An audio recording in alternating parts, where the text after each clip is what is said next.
এটা কি মনে হচ্ছে যে কোনোভাবে শাসক দলের তরফ থেকে এটা চেষ্টা করা হচ্ছে? শাসক তো কোনো শিক্ষা নেয়নি। শাসক যদি শিক্ষা নিত, ওদের 10 জন নেতা তারা মহিলাদের সম্পর্কে অশালীন উক্তি করেছেন। অশোকনগরে কাউন্সিলরের হাজবেন্ড থেকে, বাঁকুড়ার সাংসদ থেকে, রাজ্যের উত্তরবঙ্গ উন্নয়ন দপ্তরের মন্ত্রী থেকে, আপনার সোনারপুরের এমএলএ থেকে 10 জনের নাম আমি কালকে বলেছি, যারা সম্প্রতি এই গত 2 সপ্তাহে মাতৃশক্তি, নারী শক্তি, দেবী শক্তি তাদের সম্পর্কে অশালীন কুৎসিত কথা বলেছেন এবং ডাক্তার সমাজকেও আক্রমণ করতে ছাড়েননি। এদের ক্ষেত্রে না হয়েছে প্রশাসনিক ব্যবস্থা, না হয়েছে রাজনৈতিক কোনো ব্যবস্থা। আইওয়াসের জন্য সাসপেন্ড করা হয়েছে, কিন্তু ওই সাসপেন্ডে কোনো রকম তার প্রতিক্রিয়া বা অনুভূতি যিনি এই ধরনের কথা বলেছেন তার মধ্যে হয়েছে বলে আমার মনে হয় না। দৃষ্টান্তমূলক পানিশমেন্ট যদি সরকার বা শাসক দল রাজ্যে দিতেন তাহলে এটা বন্ধ হতো। তারা এটা চান না। আপনি যদি গত 2 দিনের তৃণমূল কংগ্রেসের সোশ্যাল মিডিয়াগুলোর ফলো করেন, সে আইপ্যাকের হতে পারে, ফ্যামের হতে পারে বা তাদের পার্টির হতে পারে, আমাদের গর্ব মমতা বলে যেসব পেজ ওরা চালায়, সেখানে যে কুৎসিত ভাষায় ডাক্তারদের আক্রমণ করা হচ্ছে, আরজি করে অবহেলাতে রুগী মারা গেছে বলে বলা হচ্ছে, সেই বিষয়গুলো যদি একটু ফলো করেন তাহলে বুঝতে পারবেন শাসক দল সমগ্র নাগরিক সমাজের বিরুদ্ধে তারা যুদ্ধ ঘোষণা করেছে। ভারতীয় জনতা পার্টির বিরুদ্ধে তারা যুদ্ধ করবেন, কারণ আমরা রাজ্যের প্রধান বিরোধী দল।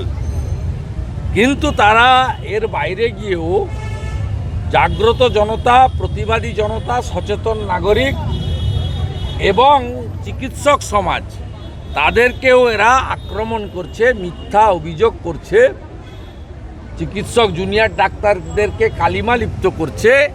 এবং আজকে আরজি করের যিনি এমএসভিপি, তিনি পরিষ্কারভাবে বলেছেন যে রুগীটা সমস্ত রকম চিকিৎসা পেয়েছিল।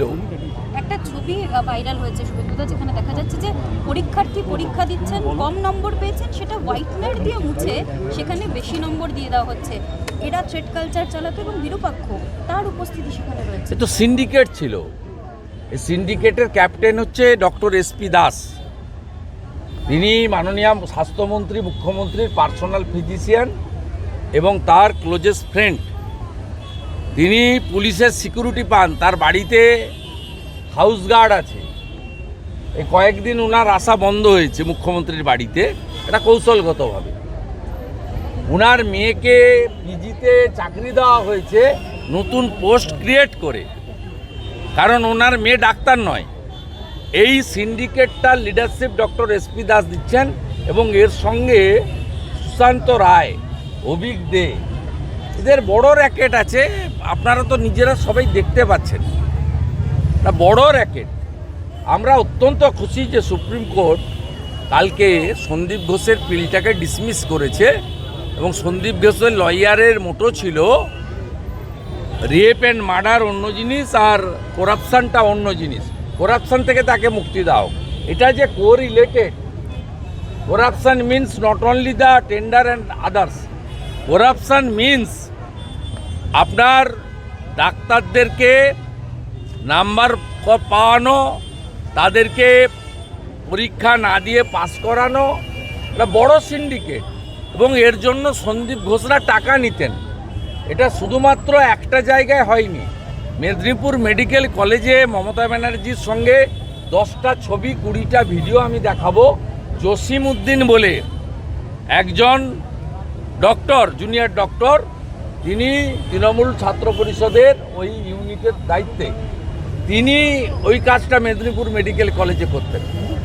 উত্তরবঙ্গ মেডিকেল কলেজেও একই কাজ আরেকজন করতেন, সুশান্ত রায়ের আশীর্বাদী।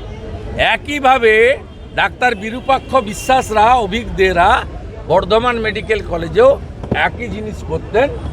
আপনি যদি গোটা হাঁড়িতে থাকা চালে একটা ধরে টিপেন, বুঝতে পারবেন পুরোটাই পচে গেছে, সিস্টেমটাই পচে গেছে। শুভেন্দুদা, সন্দীপ ঘোষের গ্রেপ্তার হওয়ার পর থেকে তার প্রতিদিনই একের পর এক তার সম্পত্তির হদিশ পাওয়া যাচ্ছে। বেলেঘাটা থেকে শুরু করে নিউ টাউন, ক্যানিং, এই প্রসেসটা দেখা যাচ্ছে। এত টাকা রাখবে কি করে, কোথায়?